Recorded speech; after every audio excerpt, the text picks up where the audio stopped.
Sabe, tem cidade que é famosa pela praia, outras pela comida, algumas pela arquitetura. Mas e uma cidade conhecida pela teimosia, pela sua capacidade de dizer não quando todo mundo esperava um sim? Pois é, hoje a gente vai mergulhar na história de Mossoró, uma cidade lá no sertão do Nordeste que construiu sua identidade em cima de atos de pura rebeldia. Ok, vamos pensar juntos. Como é que um lugar fica conhecido por sua resistência? Não é uma coisa que acontece do dia para a noite. É uma série de momentos, sabe? De decisões que definem um caráter. E no caso de Mossoró, essa reputação foi construída em cima de três grandes pilares. Três gritos de independência que ecoam até hoje. Bom, para a gente entender essa história, primeiro a gente precisa se localizar no mapa. Mossoró fica no Rio Grande do Norte, numa posição geográfica bem estratégica, ali entre duas capitais importantes, Natal e Fortaleza. Essa localização fez dela um centro comercial forte, um lugar onde o dinheiro e o orgulho andavam de mãos dadas, sabe? E isso criou o cenário perfeito para os atos que estavam por vir.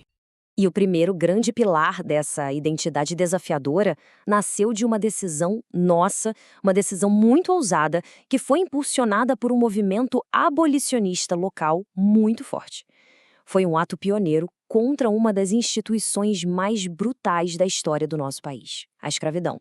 Presta atenção nessas datas, porque o contraste aqui é impressionante. Mossoró libertou suas pessoas escravizadas em 30 de setembro de 1883. A Lei Áurea, que libertou o resto do país, só veio quase 5 anos depois. 5 anos! Foi tipo uma declaração de independência moral, uma cidade que se recusou a esperar a nação para fazer o que era certo. E foi aí que ela ganhou o título de Terra da Liberdade. Mas a luta por liberdade não parou por aí, não. Mais de 40 anos depois, Mossoró seria palco de outro momento histórico. Dessa vez, um grito por igualdade de direitos políticos. Um momento que colocaria as mulheres no centro da nossa democracia. Essa aqui é a Celina Guimarães Viana. Em 1928, ela entrou para a história não só do Brasil, mas da América Latina inteira, ao se tornar a primeira mulher a votar. Enquanto o resto do país ainda debatia se mulher podia ou não votar, Mossoró, mais uma vez, foi lá e fez. O contexto aqui é muito importante. O Rio Grande do Norte foi o primeiro estado a tirar da lei a distinção de sexo para o direito de voto. Mas, uma lei no papel é só papel. Precisa de ação. E foi Mossoró que pegou essa lei e a transformou em realidade, registrando a Celina e provando, de novo, esse espírito pioneiro e progressista da cidade. Se os dois primeiros gritos foram por liberdade e igualdade, o terceiro seria um grito de pura coragem.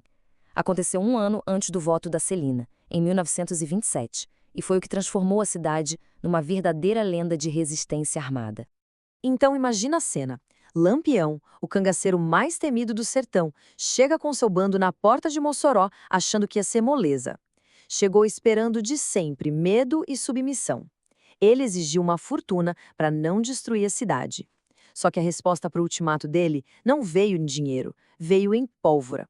O prefeito Rodolfo Fernandes mobilizou a população e cidadãos comuns pegaram em armas para defender sua casa.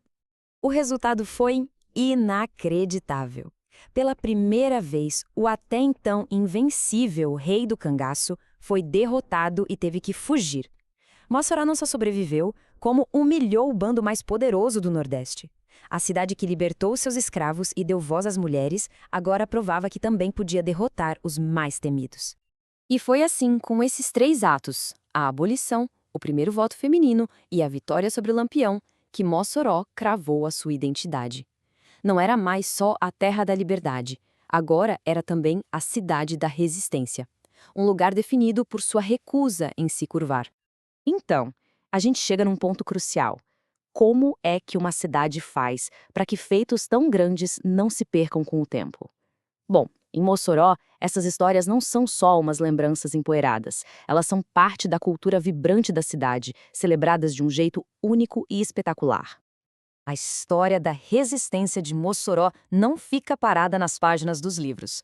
Todo ano ela é revivida de um jeito dramático, ao ar livre, para que a coragem dos antepassados nunca seja esquecida. Dois grandes espetáculos mantêm essa chama acesa. O Alto da Liberdade comemora o pioneirismo abolicionista e o Chuva de Bala no país de Mossoró transforma a batalha contra Lampião numa superprodução a céu aberto. É a memória virando arte, a história virando uma festa cívica. E isso tudo leva a gente a uma reflexão final. A história de Mossoró, com essa luta por liberdade, por igualdade e pela própria sobrevivência, mostra o poder que esses momentos de desafio têm para moldar o caráter de um lugar. E faz a gente se perguntar quais são os atos de coragem, as histórias de resistência que definem a identidade das nossas próprias comunidades. A resposta talvez diga muito sobre quem a gente é.